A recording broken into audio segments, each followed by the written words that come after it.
What's hiding underneath things can be scary. Underwater, under your bed, especially what's under your carpet. Except when you get new carpet from Carpet One Floor and Home. After tearing up your old carpet, they'll vacuum and apply Health Annex antimicrobial to your subfloor, disinfecting and killing mold, mildew, and any remaining general awfulness. Carpet One Floor and Home goes the extra mile to protect you, your family, and your home. Carpet One Floor and Home in Columbia, making your home beautiful, guaranteed. Good morning and welcome to Radio Friends on Tuesday, November the 12th. We're going to talk about the flu season, and I want to introduce you to Dr. Christelle Ilboudo from MU Health. Good to have you here, Doctor. Thank you for having me. We are in the start of the flu season, right? Yes.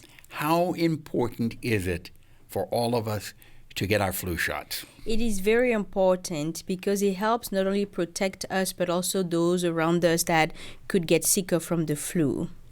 Now, just because, I had my flu shot about 3 weeks or so ago, but just because we have the flu shot does not mean that we are totally immune from the flu, right? No, so it varies year to year how well the vaccine matches, the shot matches with the viruses that we see in the community. Mm-hmm. But even in years where we don't have a good match, people who get the shot are still less likely to be sick from the flu than people who do not get the shots. Yeah, and if you do get the flu, it's a lot, chances are that you won't be as sick, correct? That's correct. Can you get sick from getting the flu shot? Usually no. Most people describe pain at the site of the injection. They may have a little slight fever for about 24 hours, but that's about the symptoms that we see. Yeah, I had nothing. And up until about 4 or 5 years ago, I didn't want to get the flu shot because you hear people talking about, it'll make you sick, you're going to be sore, and chances are you're going to get the flu because you get the flu shot. Mm-hmm. None of that is true, is No, it? It is not true. And it doesn't hurt.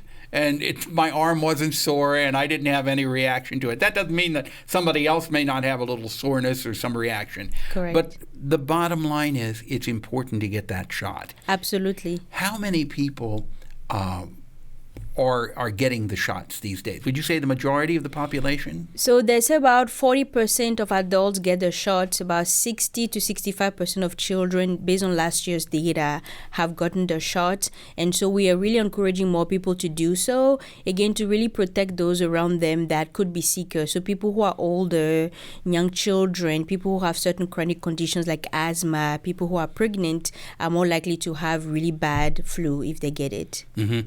And there are 2 different types of injections, correct?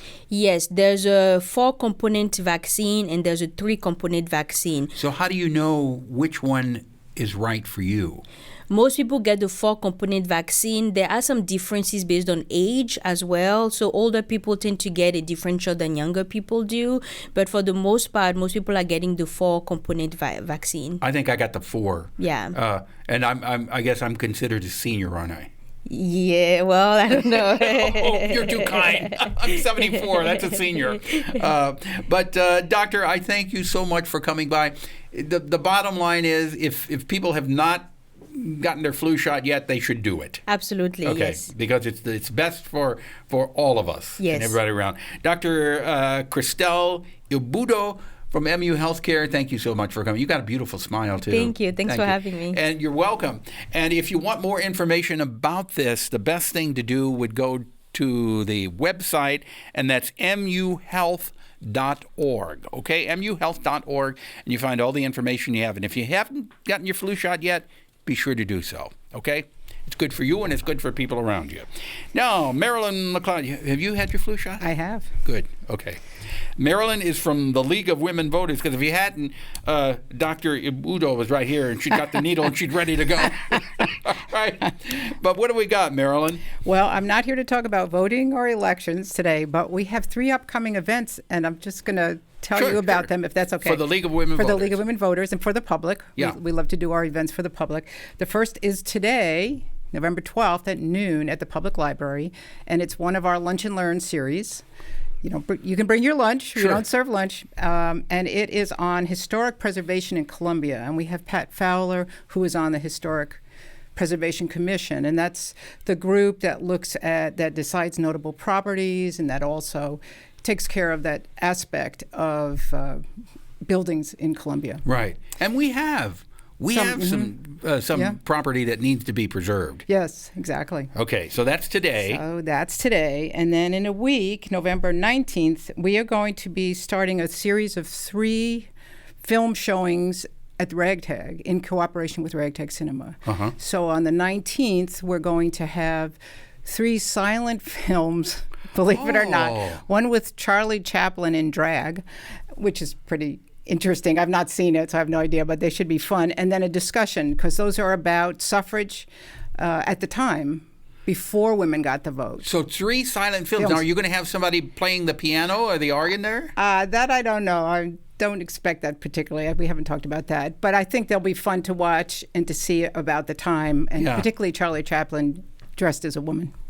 Okay. Yes. So that's on the 19th of November. Right. Then you have... And then I don't think I'll be back before December. So on December 10th at the Public Library at noon, this is another one of our Lunch and Learn, we're going to have a program called Women Who Made a Difference, the women in Columbia's suffrage movement. And Tim Dollins from the library staff will be doing that. He works with the Boone County Historical Society and is very interested in genealogy and that kind of thing. So he's going to share information about the women and who participated. The women who made a difference here in Columbia? Right. For women's suffrage. Right, exactly. Which is, you're going to be celebrating 100 years coming up when?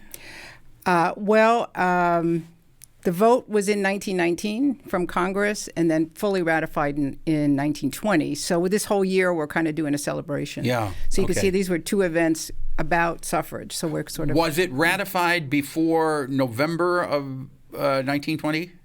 Yes. Okay. Yes. So the coming election in November, women will have had the right to vote for 100 years. Exactly. And there's no reason why all the women should not get out and be voting.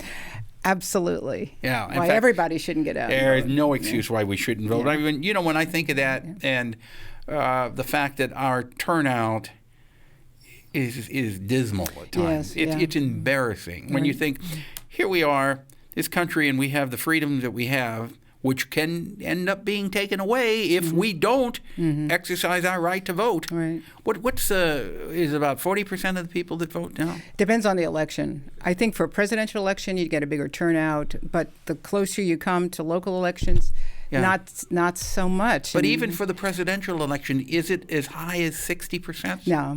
Now that's embarrassing. That's embarrassing because there's no reason why everybody should not go to the polls and vote. If you don't vote, you can't complain about anything.